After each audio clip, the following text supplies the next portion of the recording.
Jesus told a story about a master who gave his servants bags of gold called talents.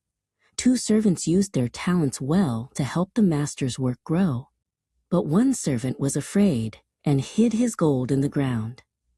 Jesus taught that we should use the gifts God gives us to do good while we wait for the King to return in his glory. While Jesus was at a friend's house in Bethany, a woman came to him with a beautiful jar of very expensive perfume. She poured the sweet-smelling oil over his head. Some people thought it was a waste, but Jesus told them she had done a wonderful thing to prepare him for what was coming. He said her kindness would be remembered forever. On the night of the Passover, Jesus sat with his 12 disciples. He took bread, blessed it, and broke it, saying, "Take, eat, this is my body." Then he took a cup of wine and gave thanks, telling them it was the promise of a new covenant. He told them he would soon be leaving, but he would not forget them. Later that night, Jesus went to a garden called Gethsemane to pray. He was very sorrowful and asked his friends to stay awake with him, but Peter and the others were so tired that they fell fast asleep. Jesus prayed to God the Father, "Not as I will, but as you will," showing his great love and obedience. Suddenly, a crowd arrived with torches and swords. Judas, one of the disciples, walked up to Jesus and greeted him with a kiss. This was a secret signal to the soldiers to arrest Jesus. Even though his friends were scared and ran away, Jesus stayed calm, knowing this was all part of God's plan to save his people. The soldiers took Jesus to a governor named Pilate. Pilate asked Jesus if he was the king of the Jews.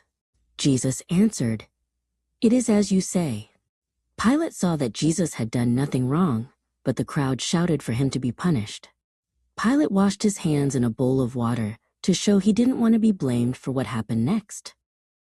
Soldiers led Jesus away to a hill called Golgotha. There, they placed him on a wooden cross. Even in his pain, Jesus looked down and saw his mother, Mary, standing nearby. He spoke words of love and comfort to her. The sky turned dark in the middle of the day as the king gave his life for everyone. When evening came, a kind man named Joseph of Arimathea asked for Jesus' body. He wrapped it in clean linen and placed it in a new tomb cut into a large rock. A massive, heavy stone was rolled in front of the entrance, and soldiers were sent to guard it so that the tomb would remain sealed and quiet. Early Sunday morning, there was a great earthquake. An angel with a face like lightning and clothes as white as snow rolled back the stone. When Mary Magdalene came to the tomb, she saw the angel sitting on the stone. "Do not be afraid," the angel said. "He is not here, for he is risen as he said." Jesus appeared to his disciples on a mountain in Galilee. He told them, "All authority has been given to me in heaven and on earth." He commanded them to go and tell everyone the good news. "And remember," Jesus promised with a smile, "I am with you always, even to the end of the age."